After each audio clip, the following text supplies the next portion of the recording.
مبارک ہو شہ ہر دو سرا تشریف لے آئے، مبارک ہو محمد مصطفیٰ تشریف لے آئے۔ وسلام على عباده الذين اصطفى أما بعد أعوذ بالله من الشيطان الرجيم بسم الله الرحمن الرحيم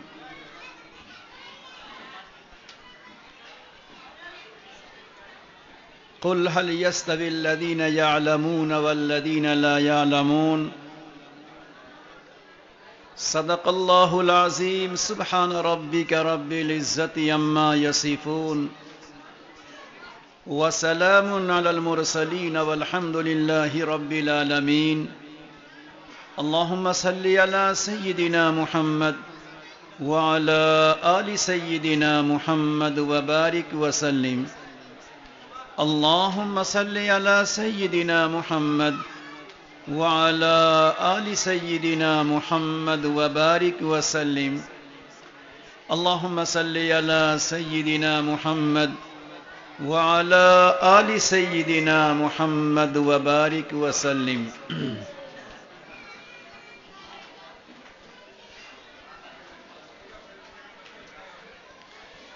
ہم سب کے لیے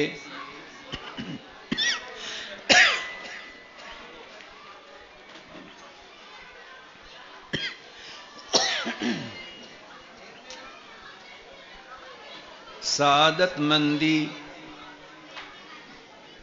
اور خوش نصیبی کی بات ہے کہ قوم کے نونہالوں، معصوم بچوں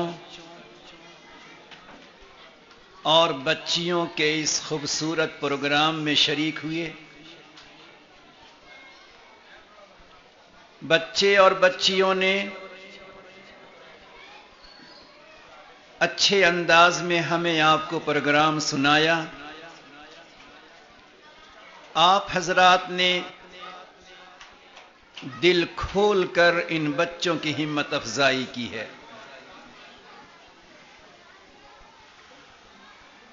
کسی بھی زندہ قوم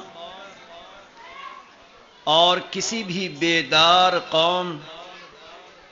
کی پہچان یہ ہے کہ وہ اپنے قوم کی نونہالوں، اپنے قوم کے بچے اور بچیوں، ان کی تعلیم و تربیت کی فکر کرے اور ان کی حوصلہ افزائی کرے۔ تعلیم کی فکر اور حوصلہ افزائی خود نبی اکرم صلی اللہ علیہ وسلم کی طرف سے صحابہ کرام کی طرف سے، اولیاء کرام کی طرف سے ہمیشہ تعلیم و تعلم کی بھی فکر رہی اور ان بچے بچیوں کی ہمت افزائی کی بھی فکر رہی ہے۔ ہمت افزائی کبھی کبھی انسان کی ترقی، انسان کی نصیبہ وری اور انسان کی روشن زندگی کا ذریعہ بن جاتی ہے۔ نہیں معلوم ہم میں اور آپ میں کس انسان کا تھوڑا سا ہمت دلا دینا، ہمت افزائی کر دینا، اس کے حوصلے کو کسی طرح بڑھا دینا، اس کی زندگی کو تابناک اور روشن بنا دیتا ہے۔ اس لیے آج آپ حضرات نے یہاں رہتے ہوئے یا پروگرام سے پہلے پہلے جن حضرات نے ان بچے اور بچیوں کے لیے، اساتذہ کے لیے جو کچھ اپنی طرف سے قربانی اور جو کچھ انہوں نے اپنی طرف سے تحفہ پیش کیا ہے، یقین جانیں یہ علم کی نسبت پر، اللہ کی نسبت پر سرکار دو عالم صلی اللہ علیہ وسلم کی نسبت پر آپ کا ہمت افزائی کرنا یہ 100 بار مبارک ہو۔ میرے دوستو، آج کی یہ مجلس جس میں چھوٹے چھوٹے بچوں کو حوصلہ ملا، آج کی یہ محفل جن میں ان اساتذہ کرام کو ہمت ملی اور چلانے والوں کو حوصلہ ملا ہے، انہی حوصلوں اور ہمت افزائی سے انسان بڑے بڑے میدان کو فتح کر لیتا ہے اور منزل کے آخری سرے تک پہنچ جاتا ہے۔ اللہ رب العزت نے ہمیں اور آپ کو جس علم سے نوازا ہے، یہ علم علم الہی ہے، یہ علم علم نبوت ہے، یہ علم علم رسالت ہے۔ جس پاک پروردگار نے اس امت کو علم الہی سے نوازا ہو، جس پاک پروردگار نے علم نبوت علم رسالت سے ہمیں آپ کو نوازا ہو، اس سے بڑھ کر اور کوئی دولت نہیں ہو سکتی ہے۔ ماں بہنیں ذرا غور سے سنیں، میں ان کی خاموشی اور دلچسپی چاہتا ہوں کہ جس وقت اللہ رب العزت نے نبی اکرم صلی اللہ علیہ وسلم کو نبوت سے نوازا تھا، رسالت سے نوازا تھا، نبوت اور رسالت کا تاج اللہ نے آپ کو پہنایا تھا، اس وقت پورا مکہ مکرمہ کفر و شرک سے بھرا ہوا تھا۔ اس وقت مکہ مکرمہ اور پورا کا پورا علاقہ بد اخلاقی سے بھرا ہوا تھا، فحاشی سے بھرا ہوا تھا، ہر قسم کی خرابیوں سے بھرا ہوا تھا۔ نبوت و رسالت کو دیتے ہوئے اللہ رب العزت کی طرف سے یہ کہا جا سکتا تھا کہ اے میرے حبیب، اے میرے محبوب، آپ سب سے پہلے یہاں سے جا کر لوگوں کو توحید کا جام پلائیے، آپ سب سے پہلے یہاں سے جا کر لوگوں کو اخلاق کی بات کیجیے، آپ سب سے پہلے یہاں سے جا کر لوگوں میں اور بھی اچھائیاں ان میں پیدا کیجیے۔ مگر جب نبوت آتی ہے، جب رسالت ملتی ہے، تو نبوت اور رسالت کے ملتے ہوئے پاک پروردگار نے اپنے پاک نبی سے فرمایا تھا، اقرا، آپ پڑھیے، پڑھنے کا حکم دیا۔ پتہ چلا کہ نبوت کی ابتدا ہوتی ہے، رسالت کی ابتدا ہوتی ہے، اور نبوت اور رسالت کی ابتدا ہوتے ہوئے سب سے پہلے نبی کی زبان سے، پیارے حبیب کی زبان سے جو پیغام دیا گیا، ہمیں اور آپ کو پیغام دیا گیا، وہ پیغام پیغام تعلیم ہے۔ کیوں؟ کیا وجہ ہے؟ آپ اس کو اس طرح سمجھیں کہ علم اور تعلیم یہ ایک پھلدار سایہ دار درخت کی طرح ہے جو اللہ نے ہمیں علم الہی دیا ہے۔ اللہ نے ہمیں آپ کو اپنے نبی کے صدقے، اپنے حبیب کے وسیلے، اپنے نبی کے طفیل، جس اللہ نے ہمیں آپ کو علم کا سرمایہ دیا ہے، در حقیقت یہ علم ہمارے لیے ایک سایہ دار، سائے والا، سایہ دار اور پھلدار درخت کی طرح ہے۔ جو درخت سایہ دار ہوتا ہے اس پہ ہر ایک کی نگاہ جمتی ہے، جو درخت سایہ دار ہوتا ہے اس کے سائے سے ہر ایک کو فائدہ پہنچتا ہے، جو درخت سایہ دار ہوتا ہے اس سے ٹھنڈی ہوائیں چلتی ہیں۔ گویا سایہ دار درخت اپنوں کو بھی فائدہ پہنچاتا ہے، دوسروں کو بھی فائدہ پہنچاتا ہے، اجنبی کو بھی فائدہ پہنچاتا ہے، جاننے والے کو بھی فائدہ پہنچاتا ہے۔ تو اس لیے اللہ رب العزت نے سب سے پہلے نبوت اور رسالت کے ساتھ ساتھ انسانیت کو جو سب سے پہلا پیغام دیا ہے، اور نبی علیہ الصلوۃ والسلام کی زبان رسالت سے پروردگار نے کہلایا کہ تم علم حاصل کرو۔ اگر تمہارے اندر علم ہوگا، تمہارے اندر ایجوکیشن ہے، تمہارے اندر اگر تعلیم ہے، تو تم پھلدار اور سایہ دار درخت کی طرح ہو۔ اور اگر علم اگر نہیں ہے، تعلیم اگر نہیں ہے، بلکہ تمہارے اندر جہالت ہے، تمہارے اندر جہالت ہے، تو جہالت کی مثال کانٹے دار درخت کی طرح ہے۔ کانٹے دار درخت، اس سے کسی انسان کو فائدہ نہیں پہنچتا۔ کانٹے دار درخت کو انسان محبت اور دلچسپی کی آنکھوں سے نہیں دیکھتا۔ کانٹے دار درخت کے سائے میں کوئی نہیں بیٹھتا۔ کوئی انسان کانٹے دار درخت کی طرف ہاتھوں کو نہیں بڑھاتا، چاہے زمین کا مالک کیوں نہ ہو، وہ کانٹا اسے بھی نقصان پہنچاتا ہے، چاہے دوسرا کیوں نہ ہو اسے بھی نقصان پہنچاتا ہے۔ کانٹے دار درخت سے مالک ہو یا کوئی اور ہو، ہر ایک کو نقصان پہنچتا ہے۔ اے انسانوں، اگر تیرے پاس علم نہیں ہے، اگر تیرے پاس اللہ کا دیا ہوا علم نہیں ہے، نبی کا دیا ہوا علم اگر تیرے پاس نہیں ہے، تو تجھے اپنا بھی نقصان پہنچے گا، تیری نسل کا نقصان پہنچے گا، تجھے خاندان کا نقصان پہنچے گا، تجھے پڑوس کا نقصان پہنچے گا، انسانیت کا نقصان ہو جائے گا۔ اس لیے آپ سمجھیے اس بات کو کہ جس اللہ نے اپنے پیارے نبی کو بھیجا، اور نبی کو بھیجنے سے پہلے نبوت کا، رسالت کا کتنا لمبا سلسلہ جاری کیا ہے، آدم علیہ السلام سے لے کر اور حضرت عیسیٰ علیہ السلام تک اللہ نے تقریباً 1,24,000 کم و بیش نبیوں کا سلسلہ جاری کیا، اور آخری نبی کو، آخری حبیب کو، آخری محبوب کو اللہ نے جب بھیجا اور نبی بنایا ہے، تو سب سے پہلے اللہ نے فرمایا اے میرے حبیب آپ اقرا، آپ پڑھیے۔ یہ پڑھنے کا پیغام دینا، اس سے پتہ چلتا ہے کہ اس امت کی بنیاد اللہ نے علم کے اوپر رکھی ہے۔ وہی بنیاد ہمیں آپ کو یہاں ملتی ہے،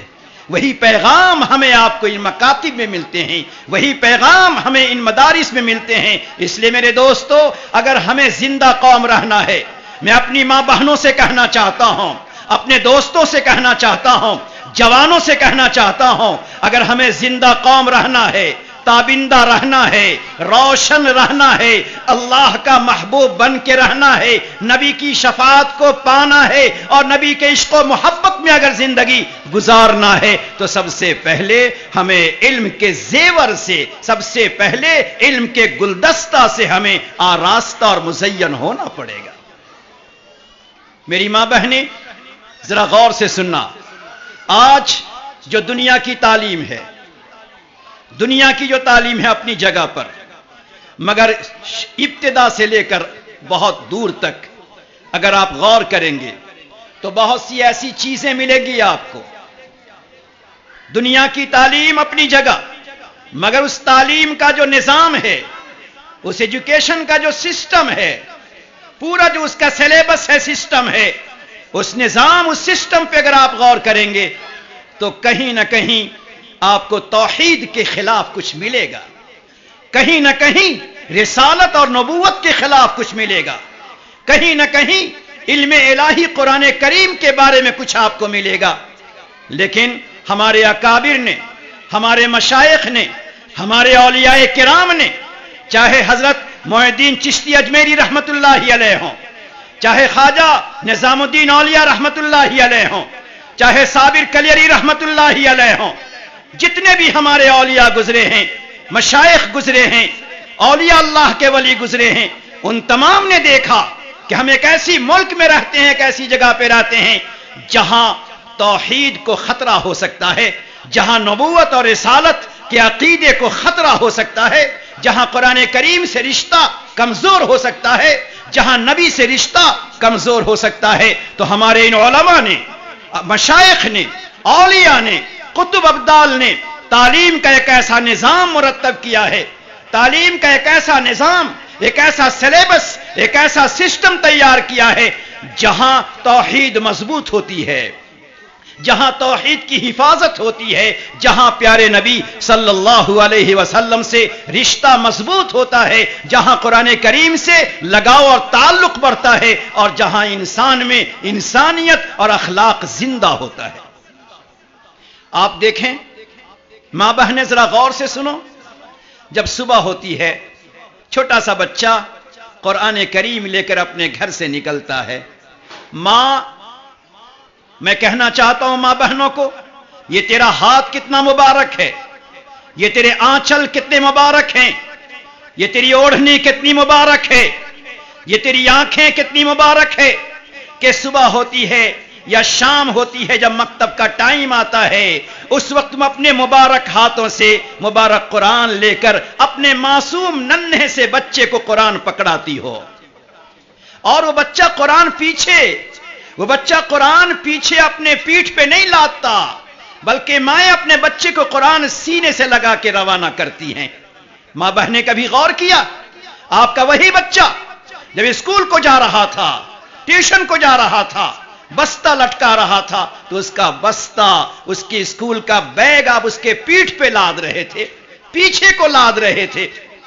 پیچھے کو لٹکا رہے تھے، اور وہی آپ کا بچہ جب قرآن کریم لے کے نکلتا ہے، سیرت کی کتاب لے کر نکلتا ہے، دعاؤں کی کتاب لے کر نکلتا ہے، تو یہی مائیں اپنے بچوں کے اس قرآن کو اور دعا اور سیرت کی کتابوں کو ان کے سینے سے لگا دیتی ہیں۔ اے میرے بیٹے، مرتے دم تک قرآن کو اپنے سینے سے لگائے رکھنا۔ ماں بہنیں، تیرا یہ عمل اللہ کو کتنا پسند ہے، فرشتوں کو تجھ پہ رشک آتا ہوگا۔ مائیں، یہ معمولی بات نہیں ہے، تمہارے وہ آنچل، تمہاری وہ اوڑھنی، تمہاری وہ ہاتھ، تمہاری وہ آنکھیں، تمہارا وہ جذبہ اللہ کو بے پناہ پسند ہے۔ جب تم اپنے گھروں سے چھوٹے چھوٹے معصوم بچے اور بچیوں کو تم اپنے قرآن کریم دے کر مدرسے مکتب کو روانہ کرتی ہو، اور جب اسکول بھیجتی ہو اپنے بچے کو، بچہ گھر سے باہر نکلتا ہے تو اس کا بستہ، اس کا بیگ اس کے پیچھے پیٹھ پہ لٹکتا ہوتا ہے۔ وہ بستہ، وہ بیگ ماں کو کہتا رہتا ہے، ماں گھر میں ہوتی بچہ آگے کو نکلتا ہے، وہ بیگ کہتا رہتا ہے، وہ اسکول کا بستہ ماں کو کہتا ہے، سنو، یہ اسکول کی تعلیم، یہ اسکول کا ایجوکیشن پیچھے ہی رہنے والا ہے، یہ اسکول کی تعلیم پیچھے رہ جائے گی، یہ اسکول کی تعلیم آگے نہیں جائے گی۔ آگے کون جائے گا؟ قرآن کریم ساتھ میں جائے گا، قرآن کی صورتیں تمہارے سینوں کے ساتھ جائیں گی۔ اس لیے میں کہنا چاہتا ہوں، ماں بہنیں ذرا غور سے سنو، تم اپنے بچوں کو جو قرآن کریم ہاتھ میں پکڑاتی ہو، ہر دن تیرا ہاتھوں میں پکڑانا، بچوں کو مدرسے کے لیے روانہ کرنا، بچوں کو کپڑے پہنا کر مدرسوں کے لیے بھیجنا، یہ اللہ کی نگاہ میں بہت زیادہ پسندیدہ ہے۔ تیرا بچہ جس دن جو پڑھ کے جاتا ہے، پڑھانے والے کو اگر اس ثواب ملتا ہے تو ماں بہنوں کو بھی ثواب ضرور ملتا ہے۔ جب تک تیرا بچہ زندہ رہے گا، پڑھتا رہے گا، ماں بہنوں کو اس کا ثواب ملتا رہے گا۔ اس لیے میری ماں بہنیں، اس تعلیم کو سب سے زیادہ آپ اہم سمجھیں تو ہمارے مشائخ، ہمارے اولیاء، ہمارے علماء نے تعلیم کا نظام یہ بنایا کہ اس میں قرآن کریم کو رکھا، ہر بچے کو قرآن سے ایک والہانہ تعلق ہو جاتا ہے، ہر بچے کو قرآن کریم سے ایک محبت ہو جاتی ہے، کیونکہ بچہ قرآن پڑھتا ہے۔ ماں کہتی بیٹا وضو کر لے پھر قرآن پکڑ کے جانا، قرآن گر جاتا ہے خدا نہ خواستہ بچے سے تو ماں اپنے سر پہ ہاتھ رکھ لیتی ہے، اپنے دل پہ ہاتھ رکھ لیتی ہے، میرے اللہ کا کلام گر گیا، بچے کے دل میں قرآن کی عظمت بڑھ جاتی ہے، اللہ اکبر، یہ اللہ کا کلام گرا تو میری ماں کو کتنا صدمہ پہنچا۔ یہ صدمہ پہنچنا بچے کے دل میں قرآن کی عظمت کو بڑھا دیتا ہے۔ تو قرآن کی تعلیم اس لیے ہے تاکہ قرآن سے رشتہ ہر بچے کا مضبوط ہو جائے۔ آپ جانتے ہوں گے بچوں کو چھوٹی چھوٹی دعائیں یاد کرائی جاتی ہیں، بچوں کو چھوٹی چھوٹی سیرت کی کتابیں پڑھائی جاتی ہیں۔ یہ دعاؤں کا یاد کرانا، یہ پیارے آقا کی پیاری اداؤں کا یاد کرانا، سرکار دو عالم صلی اللہ علیہ وسلم کی چھوٹی چھوٹی سنتوں اور دعاؤں کا یاد کرانا اور آپ کی سیرت کو پڑھانا، یہ حقیقت میں امت کے ہر بچے کو پیارے نبی سے جوڑ دینا ہے اور پیارے نبی کی محبت ان بچے کے دلوں میں پیدا کر دینا ہے۔ اور سنیے، آج ہمارے بچے جہاں پڑھتے ہیں، کیریکٹر اور اخلاقیات کے بارے میں الگ سے کوئی سبجیکٹ نہیں ہوتا۔ یہاں ہمارے بچوں کو اخلاقیات، سبجیکٹ اخلاقیات، کیریکٹر کے مضامین اور کیریکٹر کی کتابیں پڑھائی جاتی ہیں۔ بڑوں کا ادب کیسا ہونا چاہیے، ماں کے ساتھ کیسا احترام ہونا چاہیے، قرآن کریم کا احترام کیسا ہونا چاہیے۔ ماں بہنیں ذرا غور سے سنو، دنیا میں جتنے بڑے بڑے بادشاہ بنے ہیں، دنیا میں جتنے بڑے محدث بنے ہیں، دنیا میں جتنے بھی اولیاء بنے ہیں، قطب اور ابدال بنے ہیں، غوث بنے ہیں، جتنے بھی ولایت کی شکلیں ہیں، جو جس شکل پر فائز ہوا ہے اور جو علم کے میدان میں جتنا آگے بڑھا ہے، جتنے بھی انسان بڑے بنے ہیں، ہر بڑے انسان کی بڑائی میں، ہر بڑے انسان کے بڑے بننے میں ماں بہن کا ہی سب سے بڑا ہاتھ ہوتا ہے، ماں بہن کا ہی سب سے بڑا ہاتھ ہوتا ہے۔ سنیے ذرا غور سے، محمود غزنوی رحمت اللہ علیہ کے بارے میں خواجہ معین الدین چشتی اجمیری رحمت اللہ علیہ نے لکھا ہے، ان کے ملفوظات میں ہے۔ خواجہ اجمیری رحمت اللہ علیہ فرماتے، محمود غزنوی رحمت اللہ علیہ سفر میں جا رہے تھے، اندھیری رات تھی، ٹھنڈی رات تھی، کسی جگہ اترے، اجنبی تھے، رات میں ان کو ٹھہرنا تھا، کسی نے ایک کمرہ دے دیا کہ آپ اس کمرے میں جا کے ٹھہر جائیں، اس کمرے میں جا کے آپ ٹھہر جائیں۔ وہاں اس کمرے میں جا کر بستر پر لیٹ گئے تو نظر آیا کہ پاؤں کی طرف ایک تاقچہ بنا ہے جس میں قرآن کے کچھ ورق رکھے ہوئے ہیں، قرآن کے کچھ ورق رکھے ہوئے ہیں۔ ایک دم سے بےتاب ہو گئے، ماں کی تربیت تھی، استاذ کی تربیت تھی کہ قرآن پاک کی طرف پاؤں نہ ہونا چاہیے، قرآن کریم کی طرف یا قرآن کے ورق کی طرف تیرا پاؤں نہ ہونا چاہیے۔ ماں کی تربیت ہے، استاذ کی تربیت ہے، ٹھنڈی رات ہے، وہاں کوئی دوسرا موجود نہیں ہے۔ انہوں نے سوچا کہ اس قرآن کریم کے ورق کو میں باہر رکھ دیتا ہوں، اوٹلے پہ رکھ دیتا ہوں اور پھر اس کمرے میں سو جاتا ہوں۔ چنانچہ قرآن کریم کے ورق کو باہر رکھا اور اندر سو گئے۔ پھر خیال آیا، اچھا جو قرآن کا ورق بہت دنوں سے احترام کے ساتھ ایک اوپر تاقچے میں رکھا ہوا تھا، میں نے اپنے آرام کے خاطر قرآن کو باہر نکال دیا اور میں اندر کو آ گیا۔ اللہ اکبر! وہ محمود غزنوی رحمت اللہ علیہ ایک دم سے تڑپ گئے، اپنے آرام کے خاطر میں نے قرآن کریم کے ورق کو باہر نکال دیا، میں اندر لیٹا رہا ہوں۔ گئے اور قرآن کے ورق کو محبتوں سے اٹھایا، آنکھوں سے لگایا، اپنے ہونٹوں سے اسے چوما اور محبت کے ساتھ انہوں نے اس قرآن کو اندر لا کے رکھ دیا اور ٹھنڈی رات میں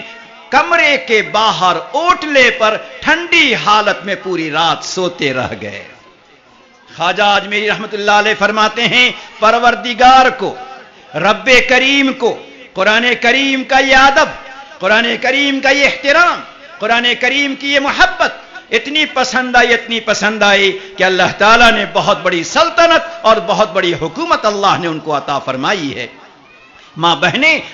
ہم چاہتے ہیں کہ ہماری اولاد کو اللہ تعالیٰ عظمت عطا فرمائے، رفعت عطا فرمائے، بلندی عطا فرمائے، ترقی عطا فرمائے، میری اولاد کو اللہ تعالیٰ خوش نصیب بنا دے تو ہماری اولادوں کے دلوں میں بھی قرآن کی عظمت، قرآن کا ادب، قرآن کا احترام پیدا کرنا ہوگا۔ اور یہ قرآن کا ادب و احترام اسی وقت پیدا ہوگا جب خود ہماری مائیں اور بہنیں قرآن کریم کو بھی اس کی تلاوت بھی کریں۔ اے میری ماں بہنیں، آج اس موقع پہ میں کہنا چاہتا ہوں کہ آپ اپنے گھروں میں قرآن کریم کی تلاوت آپ ضرور کیا کریں۔ اس تعلیم کا ایک مقصد پیارے نبی صلی اللہ علیہ وسلم سے سچی محبت ہے، سچا عشق ہے، سچا تعلق ہے۔ یہ سچی محبت، یہ سچا عشق یہ ہونا چاہیے۔ نبی سے جتنا تعلق زیادہ ہوگا، نبی کی اداؤں پر عمل اتنا ہی ہوگا، نبی کی سنتوں پر عمل اتنا ہی ہوگا۔ اگر تعلق جتنا بڑھتا گیا، سنتیں اتنی زندہ ہوتی چلی جاتی ہیں۔ بغیر سنتوں کے کوئی بھی انسان نبی سے قریب نہیں ہو سکتا ہے۔ خواجہ معین الدین چشتی اجمیری رحمت اللہ علیہ کے بارے میں لکھا ہے، آخری وقتوں میں آپ کے خادموں نے آپ کو وضو کرایا۔ اس وقت غشی کی حالت رہتی تھی، استغراقی کیفیت رہتی تھی، اسی حالت میں وضو کرایا، نماز پڑھ لی۔ نماز پڑھنے کے بعد پھر آپ نے فرمایا کہ مجھے وضو کراؤ۔ تو خادم نے کہا کہ حضرت ہم نے تو آپ کو وضو کرا دیا، وضو کے ساتھ آپ نے نماز پڑھی ہے۔ تو آپ نے فرمایا کہ آج جو تم نے وضو کرایا تھا، اس وقت تم نے وضو کراتے ہوئے، ہاتھ دھوتے ہوئے میری انگلیوں میں تم نے خلال نہیں کرایا تھا۔ انگلیوں کا خلال کرنا وضو میں پیارے آقا صلی اللہ علیہ وسلم کی ادا ہے، آپ کی سنت ہے، آپ کا عمل ہے۔ تو آج ہم نے ایسی نماز پڑھی جس وضو میں انگلیوں کے درمیان خلال نہیں ہوا، کل قیامت کے میدان میں میرے آقا نے اگر جام کوثر پلاتے ہوئے مجھ سے پوچھ دیا، اے اجمیری تیری ایک نماز ایسی ہے جس نماز میں میری ایک سنت چھوٹی ہوئی ہے، تو میں اپنے آقا کو کیا جواب دوں گا؟ میرے دوستو، ولی ولی بنتا ہے پیارے نبی کی اداؤں پر چلنے پر، پیارے نبی سے سچی محبت کرنے پر۔ لہذا یہ ہماری تعلیم کا مقصد پیارے نبی سے سچی محبت پیدا کرنا ہے، آپ کی عظمت کو بیٹھانا ہے، آپ کے احترام کو دلوں میں لانا ہے، آپ کی سنت کی عظمت کو بیٹھانا ہے، اور آپ کی تعلیم کی اہمیت کو دلوں میں پیدا کرنا ہے۔ یاد رکھو میری ماں بہنیں، جب نبی علیہ الصلوۃ والسلام کی عظمت آتی ہے تو آدمی جب صلاۃ و سلام پڑھتا ہے، درود پاک پڑھتا ہے، تو درود پاک پڑھتے ہوئے، صلاۃ و سلام پڑھتے ہوئے اس کے دل میں محبت چھلکتی ہے، وہ ادب کے ساتھ پڑھتا ہے، وہ احترام کے ساتھ پڑھتا ہے، وہ پورے ذہن کو حاضر کر کے پڑھتا ہے۔ یہ ہے محبت کا تعلق۔ شیخ شبلی رحمت اللہ علیہ اللہ کے ایک بہت بڑے ولی گزرے ہیں۔ یاد رکھو میرے دوستو، جو اولیاء کرام گزر چکے ہیں، جو اللہ کے بڑے بڑے ولی اس دنیا سے گزر چکے ہیں، ان کے جو ملفوظات ہیں، انہوں نے اپنے زمانے میں اپنے مریدین کے سامنے اللہ اور نبی کی جو باتیں کی ہیں، جو ان کے ملفوظات ہیں، ان ملفوظات میں اللہ نے نورانیت رکھی ہے، اولیاء کی باتوں میں اللہ نے نور رکھا ہے۔ شیخ شبلی رحمت اللہ علیہ اللہ کے بہت بڑے ولی گزرے ہیں۔ وہ فرماتے ہیں کہ میرے محلے میں ایک جوان رہتا تھا، اس جوان کا انتقال ہو گیا، میں جنازے میں شامل ہوا۔ کچھ دنوں کے بعد مجھے تمنا ہوئی کہ میں جا کر دیکھوں، تمنا ہوئی کہ میں خواب میں دیکھوں کہ اس کا کیا حشر ہوا، اس کا کیا معاملہ ہوا۔ میں نے ایک عمل کیا، 2-3 دنوں کے بعد میں سو رہا تھا تو مجھے خواب میں وہی جوان لڑکا نظر آیا، اور بہت ہی پیارے لباس میں، روشن چہرے میں تھا۔ تو میں نے پوچھا کہ تیرا کیا معاملہ ہوا؟ تو اس جوان نے کہا کہ جب قبر میں دفن کر کے آپ تمام چلے گئے تو قبر میں میرا معاملہ بڑا سنگین ہو گیا تھا، بڑا خطرناک ہو گیا تھا۔ میں سمجھا کہ شاید اب میرا فیصلہ جہنمی کا ہو جائے گا۔ تو شبلی رحمت اللہ علیہ نے پوچھا کہ آخر کیا وجہ؟ کہنے لگا کہ جب مجھے دفن کر دیا اور منکر نکیر یہ آئے، تو آنے کے بعد انہوں نے ہم سے سوال کیا، من ربو کا، تیرا رب کون ہے؟ میرے من میں جواب ہے، میرے دل میں جواب ہے، میرے ذہن میں جواب ہے، میں جواب دینا چاہتا ہوں مگر میری زبان سے جواب نہیں نکلتا۔ میں کوشش کرتا ہوں کہ میں جواب دوں مگر میری زبان سے جواب نہیں نکلتا۔ پھر تھوڑی دیر کے بعد فرشتوں نے کہا، ما دینوں کا، تیرا دین کیا ہے؟ میں جواب دینا چاہتا ہوں، میرے دل میں جواب ہے مگر زبان سے نہیں نکلتا۔ فرشتہ دوسرے فرشتے کو اشارہ کرتا ہے کہ یہ تو منافق معلوم ہوتا ہے، اس کی زبان سے جواب نہیں نکلتا، اسے تو عذاب دینا چاہیے۔ پھر اس نے سوال کیا، ما تقول بہذا الرجل، آپ ان کے بارے میں کیا کہتے ہو؟ میں جواب دینا چاہتا ہوں مگر جواب نہیں نکلتا۔ اتنے میں فرشتے نے گرز اٹھایا، لوہے کا ڈنڈا اٹھایا، گرز اٹھایا اور مجھے سزا دینا چاہا۔ جیسے سزا دینا چاہا میں کانپ رہا تھا کہ اچانک قبر کے کنارے سے ایک نورانی شکل، ایک خوبصورت ایک شکل، ایک نورانی شکل ظاہر ہوئی، ایک نور ظاہر ہوا، اور اس نور سے آواز آتی ہے، اے فرشتہ اس بندے خدا کو عذاب مت دو۔ تو فرشتے نے کہا تم کون ہو؟ تو اس نورانی شکل نے کہا میں کوئی انسان نہیں ہوں، میں کوئی فرشتہ نہیں ہوں، بلکہ اس بندے کا ایک عمل ہوں۔ ایک عمل اس نے کیا تھا، جو عمل نور کی شکل میں بن کر مجھے اللہ نے بھیجا ہے۔ تو فرشتے نے کہا تو کون سا عمل ہے؟ تو اس فرشتے نے کہا یہ بندہ اگرچہ گنہگار تھا، یہ بندہ اگرچہ خطا کار تھا، مگر یہ بندہ اپنے پیارے نبی سے محبت رکھتا تھا، اور محبت کی زبان سے کبھی کبھی صلاۃ و سلام اور درود پاک پڑھتا تھا۔ وہی درود پاک، وہی صلاۃ و سلام کو اللہ نے نورانی شکل بنا کر بھیج دیا۔ فرشتے نے کہا اب تم آ گئے ہو، اب میں اس کو عذاب نہیں دے سکتا۔ جب اس کی نجات ہو گئی، جوانوں ذرا سنو، میری ماں بہنیں ذرا غور سے سنیں، ہماری بیٹیاں جو آئی ہوئی وہ ذرا غور سے سنیں۔ جب اس کی نجات ہو گئی اور جنت کا لباس اسے مل گیا، تو اس کے دل میں یہ خیال آیا کہ میں تو مومن تھا اور میں تو درود پاک بھی پڑھا کرتا تھا، اس کی برکت سے آج نجات ملی، میں تو نماز بھی پڑھتا تھا، مگر میں جواب کیوں نہیں دے سکا، جواب کیوں نہیں بن پایا؟ تو فرشتے سے پوچھا کہ میرے اللہ سے معلوم کرو کہ میرا کون سا گناہ ہے، میری کون سی خطا ہے جس گناہ اور خطا کی بنا پر میری زبان سے جواب نہیں نکلتا تھا۔ ذرا غور سے سنیے گا، آج کے ماحول میں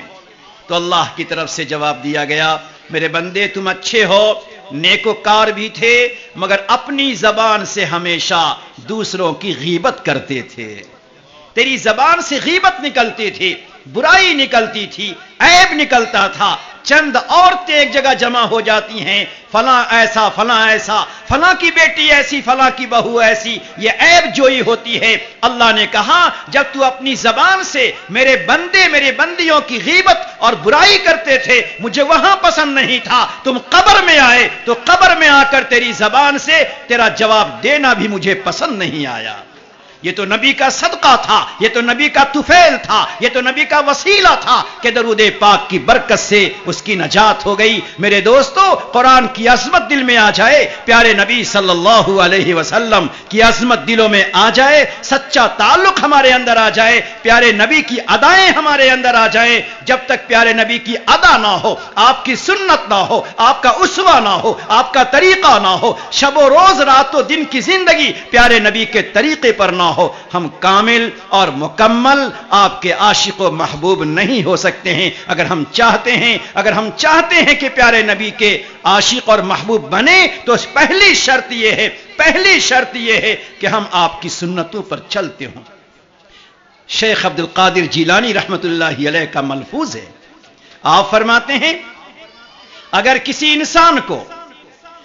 بھی انسان کو دیکھ لو ہواؤں میں اڑتا ہو، ہوا میں اگر کوئی اڑ رہا ہے تو مت سمجھو کہ اللہ کا ولی ہے، قطب ابدال ہے۔ پہلے یہ دیکھو، یہ میں نہیں کہتا، شیخ عبد القادر جیلانی رحمت اللہ علیہ فرماتے ہیں، جن کو غوث اعظم کہا گیا ہے، جن کو اللہ تعالیٰ نے بے شمار کرامتوں سے نوازا تھا، جن کے سامنے بڑے بڑے اولیاء آ کر جھک جاتے تھے، جن کے سامنے بڑے بڑے شرابی آ کر تائب ہو جاتے تھے، جن کے سامنے بڑے بڑے جواری آ کر اپنے گناہوں سے توبہ کرتے تھے، ہزاروں نہیں لاکھوں انسان کو اللہ تعالیٰ نے ان سے ہدایت عطا فرمائی ہے۔ ایسے اللہ کے اتنے بڑے ولی فرماتے ہیں اگر کوئی فضا میں اڑتا ہو، ہواؤں میں اڑتا ہو، وہ اللہ کا ولی نہیں ہو سکتا۔ پہلے دیکھو کہ ہوا میں اڑنے والا انسان پیارے نبی کی سنتوں میں پورا عمل کرتا ہے یا نہیں کرتا۔ یہ ہم نے نہیں بلکہ غوث پاک رحمت اللہ نے دیا ہے۔ اگر ہم چاہتے ہیں نبی علیہ الصلوۃ والسلام کا قرب چاہتے ہیں، بس آخری بات سن لیجئے، شیخ احمد لاہوری رحمت اللہ علیہ جو لاہور کے رہنے والے تھے اور ایسے گھرانے میں پیدا ہوئے تھے جہاں پہلے سے ایمان کا چراغ نہیں تھا، اللہ نے بعد میں ان کو ہدایت عطا فرمائی تھی۔ کسی ولی کے طفیل اللہ نے ان کو ایمان عطا کیا تھا، قرآن سے بے پناہ محبت تھی، نبی علیہ الصلوۃ والسلام سے بے پناہ محبت تھی ان کو، ہر دم قرآن کی تلاوت کرتے تھے، آنکھوں میں آنسو رہتے تھے اور قرآن کی بہترین تفسیر کرتے تھے۔ تو انہوں نے ایک دفعہ کہا تھا، اور ان کا بڑا عجیب معاملہ تھا، علماء کرام جانتے ہیں شعبان اور رمضان کی جو چھٹی ہوتی ہے، اس شعبان اور رمضان کی چھٹیوں میں بڑے بڑے علماء، مدرسین، محدثین، بڑے بڑے مفتیان کرام مہینہ 1.5 مہینہ کے لیے اس زمانے میں ان کے شہر، ان کی جگہ پہ جاتے تھے، اور مہینے 1.5 مہینے میں وہ قرآن کریم کی ایسی جامع، ایسی بہترین اور مختصر اور اس قدر شارٹ وہ تفسیر کرتے تھے کہ جو تفسیر ہم آپ 1 گھنٹے میں کر سکتے ہیں، اللہ نے وہ صلاحیت عطا فرمائی تھی کہ 1-2 لیٹی 1-2 سطر میں وہ تفسیر کرتے تھے۔ اللہ نے ان کو ملکہ عطا فرمایا تھا۔ تو انہوں نے ایک دفعہ کہا تھا کہ اگر ٹرین آ چکی ہو، اگر ٹرین آ چکی ہو اور ٹرین نے سیٹی بجا دیا ہو اور گارڈ نے جھنڈی دکھا دیا ہو اور میرا 1 قدم ٹرین کے سیڑھی پر ہو اور میرا 1 قدم پلیٹ فارم پر ہو، اور تم میں سے اگر کوئی پوچھے کہ قرآن کا خلاصہ بتا دو، قرآن کا خلاصہ بتا دو، پورے قرآن کا نچوڑ، اس کا خلاصہ کیا ہے، شارٹ کیا ہے، میں 3 باتوں میں پورے قرآن کا خلاصہ بتا دوں گا۔ اللہ نے 6666 جو آیت پورے قرآن میں اتاری ہے، اس کا خلاصہ 3 باتیں ہیں۔ اللہ کی عبادت اتنی کرو کہ اللہ راضی ہو جائے، پیارے نبی کی اطاعت اتنی کرو، پیارے نبی کی اطاعت اتنی کرو کہ پیارا نبی خوش ہو جائے، اور مخلوق کی خدمت اتنی کرو کہ مخلوق خوش ہو جائے۔ 3 باتیں کہتے ہیں پورے قرآن کا خلاصہ۔ میرے دوستو، آج طے کر لو کہ انشاءاللہ اللہ نے ہمیں جتنی عبادت کی توفیق عطا فرمائی ہے، اس سے عبادت کی مقدار کو بڑھاتے رہیں گے، پیارے نبی کی سنتوں پر جتنا عمل کرتے ہیں اس سے آگے بڑھتے رہیں گے، اور اپنی ذات سے، اپنے آپ سے کسی انسان کو تکلیف پہنچے، کسی پڑوسی کو تکلیف پہنچے، کسی ساتھی کو تکلیف پہنچے، گھر میں رہنے والی عورتیں ایک دوسرے میں کسی کو تکلیف پہنچے، اس کے بجائے ہماری ذات سے دوسروں کو فائدہ پہنچے۔ اگر ہم دوسروں کو فائدہ پہنچائیں گے تو میرے دوست، ایک انسان اگر کسی انسان کو فائدہ پہنچاتا ہے تو فائدہ پہنچانے پر اللہ رب العزت اس سے بہت زیادہ راضی ہو جاتے ہیں۔ پروردگار اس ہونے والے